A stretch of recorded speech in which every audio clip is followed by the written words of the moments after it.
Olá! Para quem está na batalha da banca CESP e Sebrasp, tem um assunto que não dá para fugir de jeito nenhum: os princípios do direito penal. Sabe, não é uma opção, é uma necessidade.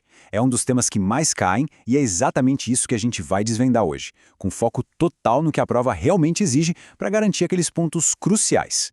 E tudo, absolutamente tudo, começa aqui, com este artigo. O artigo 1º do nosso Código Penal é a base de tudo. E olha, isso não é só um texto de lei, não. Isso aqui é a chave mestra que abre a porta para resolver um monte de questões da CESP. Cada palavrinha aqui dentro é fundamental para gabaritar o que vem pela frente.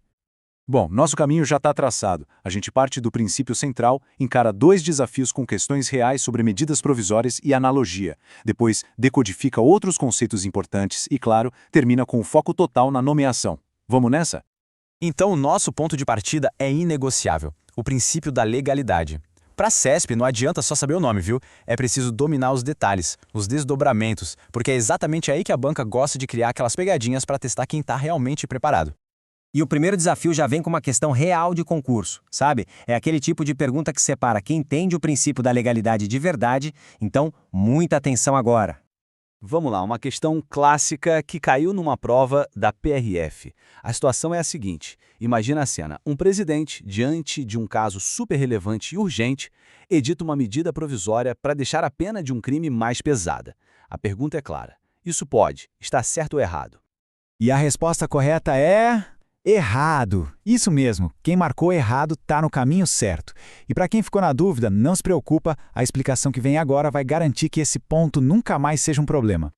E por que está errado? A razão é muito clara. O ponto central é este aqui. Matéria penal que cria crime ou aumenta a pena exige lei em sentido estrito. O que é isso? É lei votada e aprovada pelo Congresso Nacional. Medida provisória é um ato do presidente, do Poder Executivo, então não serve. A própria Constituição, lá no artigo 62, proíbe com todas as letras o uso de MP em direito penal. Simples assim, não tem nem o que discutir.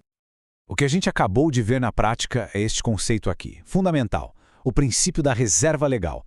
Ele é, digamos, um filho do princípio da legalidade. Ele especifica que só a lei, aquela que vem lá do Poder Legislativo, pode criar crimes e penas. É uma matéria reservada. É um conceito para guardar e não esquecer nunca mais. Vamos seguir em frente para o nosso segundo desafio. É outro tema que a CESP adora usar para fazer pegadinha: o uso da analogia no direito penal. A gente sabe que a regra geral é que não pode, né? Mas será que essa proibição é absoluta? Preste atenção aqui, pessoal. A primeira parte da frase a gente já sabe que está certa. O foco agora é na segunda parte. É proibida em caráter absoluto a analogia. Essa palavrinha, absoluto, ela é a alma da questão. E aí, essa afirmativa toda está certa ou errada? E a resposta é errado, de novo.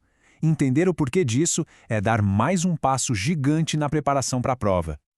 Aqui está o pulo do gato. A proibição não é total, não é absoluta. A analogia é proibida, sim, quando for para prejudicar o réu. É o que a gente chama de analogia in malam partem. Não pode criar crime, não pode aumentar pena por analogia. Ponto. Só que a analogia é permitida quando for para beneficiar o réu. A famosa analogia in bonum partem. Por isso, aquela palavra absoluto deixou a questão toda errada. Pegaram o detalhe? Muito bem, com os dois desafios superados, agora é hora de fortalecer o conhecimento. Vamos decodificar outros conceitos que a CESP ama cobrar junto com tudo isso que a gente já viu até agora.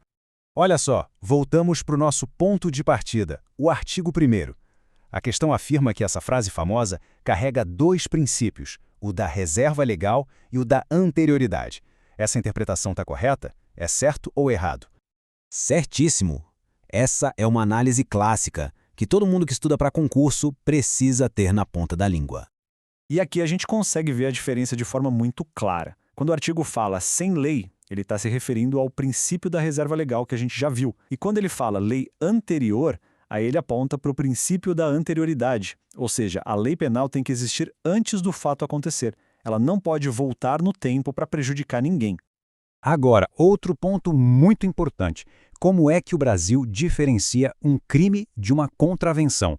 A questão está dizendo que o critério é o tipo da pena de prisão que a lei prevê. Será que é isso mesmo? Essa afirmação procede? A afirmação está corretíssima. O Brasil adota o que chamamos de sistema dualista ou bipartido, e a principal diferença está exatamente na espécie de pena. Essa tabela organiza tudo de um jeito bem visual. A diferença principal, como a questão falou, está na pena privativa de liberdade. Para crime, é reclusão ou detenção. Para contravenção, é prisão simples. Mas olha só outros pontos que a CESP adora cobrar. A tentativa, por exemplo, só é punível no crime. Na contravenção, não. É um resuminho que vale ouro, hein? Bom, estamos chegando na reta final. E todo esse conhecimento técnico, toda essa dedicação tem um objetivo muito claro: a aprovação. Cada conceito que a gente domina é um degrau a mais nessa subida rumo ao cargo público. É muito importante ter isso em mente, sabe? Dominar esses princípios é um passo decisivo. É a base para qualquer cargo público. É preciso continuar firme, com foco, com disciplina. A nomeação está cada vez mais perto. Quero agradecer a todos os futuros nomeados que acompanharam esta análise até aqui. Se este guia ajudou na preparação, não esqueçam de deixar um like e de se inscrever para não perder os próximos conteúdos. E claro, comentem aí, qual o próximo assunto que a gente precisa desvendar por aqui. Para quem quer ir ainda mais fundo nos estudos, na descrição e no comentário fixado tem uma seleção de links da Amazon com materiais que fazem toda a diferença nessa jornada. Força nos estudos e até a próxima!